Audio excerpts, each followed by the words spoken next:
Hi everybody, this is Noelle from Petitti Garden Centers, and we're here at Oakwood Village on a beautiful spring day, and we wanted to talk all things rhododendron with you. So I think a lot of people love rhododendrons, really appreciate all of the beautiful coloring of them. I think that they can have some troubles in the landscape if you don't prepare their sites well. So let's talk about that a little bit, and we'll start out with siting and then all the different kinds of them, because there really are a ton of different varieties. So first of all, your sunlight with rhododendrons, they really like part shade. Okay, so that's 4 to 6 hours of direct sunlight. The reason being is when we get into really bright sunny areas, or even worse, hot sunny areas like western exposure, southern exposure, you have to maintain them a little bit more often. So if you can stick with that part shade exposure of 4 to 6 hours of direct sunlight, you will be very happy with your rhododendron. They'll be very happy in the landscape or in the foundation. Eastern exposure is great, no problem whatsoever. Northern exposure is good as well. So keep that in mind as far as siting is concerned. Soil in our area is also an issue, where clay soils, they really cannot tolerate wet feet. They really desire a very well-drained soil.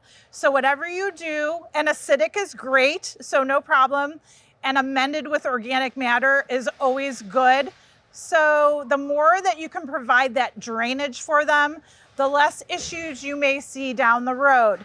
For example, rhododendrons in our area get root rot pretty quickly. They get some wilt diseases pretty quickly too. So again, going back to the drainage, making sure that they're well drained and the soil is always draining away from the root system is going to be key here. Fertilizing. Actually, we use holly-tone and iron-tone, and we use it twice a year, typically spring feeding and fall feeding. And the fall feeding actually could be half the strength. So typically when we're using those products, we're looking at about a cup per foot in diameter of the plant material. Okay, so keep that in mind and always apply it around the drip line or the edge where the rain falls beyond the plant material. I guess another thing that we want to talk about with rhododendrons is winter protection. So again, when you have them planted out in very bright areas, hot and sunny areas, or areas that can get a lot of wind, especially in winter, that desiccation, that can be very rough on their leaves. They are a broadleaf evergreen. Most of the varieties are broadleaf evergreens. And so what happens is you'll see the leaves yellow, they'll curl, they'll bronze out, and that has to do with a lot of drought and desiccation, okay? So for the winter months, if you can spray them with an anti-desiccant like Wilt Stop or wrap them in burlap, that really helps reduce that desiccation, that leaf curl, and that damage that can occur. So just keep that in mind as well for the winter time. Other than that, there are tons of different types of rhododendron. And actually the azaleas fall in that rhododendron category. They actually are just a smaller rhododendron, if you will. So rhododendron, what you normally think of is a tall, wide, kind of rounded habit, evergreen to it, beautiful, broad, leathery leaves, really big buds on them. So your flower clusters can be, 6 inches or larger, and great spring color. Your standard Catawba rhododendron that we see in our growing area typically blooms right around Mother's Day. So you see them, they're usually the latest bloomers. There are some varieties that can start a little bit earlier. So I have Rhododendron Dandy Man Color Wheel in front of me. This is a new, beautiful variety where it starts out with nice cherry red buds, really kind of opens to a beautiful ruffled flower that actually will kind of be on a pink on the underside, and then you have sort of a very light pink to white on the inside of that flower trumpet. And They're gorgeous. They are wonderful. What's great about Dandyman is not only is it a nice sized rhododendron when it does fill out. So we're talking 4 foot tall and wide to 8 foot tall and wide. So they can be big shrubs if let go at maturity. But this plant also has some added disease resistance into it. So you will see very little problems as far as your mildews, leaf spots, wilts, that type of thing with the Dandyman series. So keep that in mind. The other rhododendrons that I have in front of me are shorter azaleas, okay? And again, in the rhododendron family, they definitely bloom earlier because you're seeing a lot of different colors. Hino-Crimson.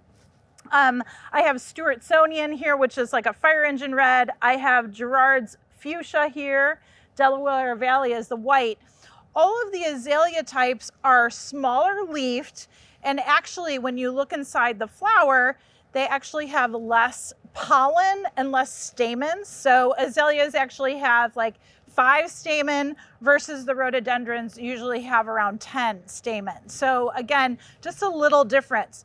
The flowering is still beautiful. It's beautiful in spring. They produce those big clusters of flowers, usually around 3 to 6 inches with the azaleas.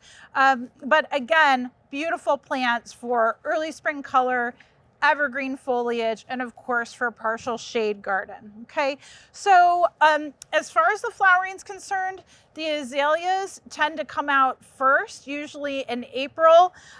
Also, some of the PJM varieties of rhododendrons will come out a little bit earlier, flower a little bit earlier. Again, the only difference is your azaleas are going to be smaller and compact.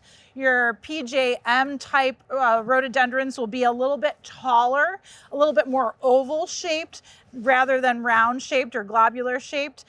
So again, just a little bit different, but earlier flowering, sort of mid-spring flowering, and then you get the latest flowering with the larger Catawba rhododendrons, okay? So keep those in mind too. If you want something a little bit earlier color, or a little bit later color, that would kind of change your selection. What we don't have here right now are deciduous rhododendron or azaleas, and so that's something to consider as well, where they don't have the evergreen foliage, but they do have very, very unique flowering and also a little bit of fragrance with that family. So just keep those in the back of your mind. That's basically Rhododendron 101, if you will. Larger varieties, smaller varieties in front. Just make sure that you site them in the correct area, that partial shade area, and also in well-drained soil. Those two are really key to have beautiful rhododendron. Enjoy.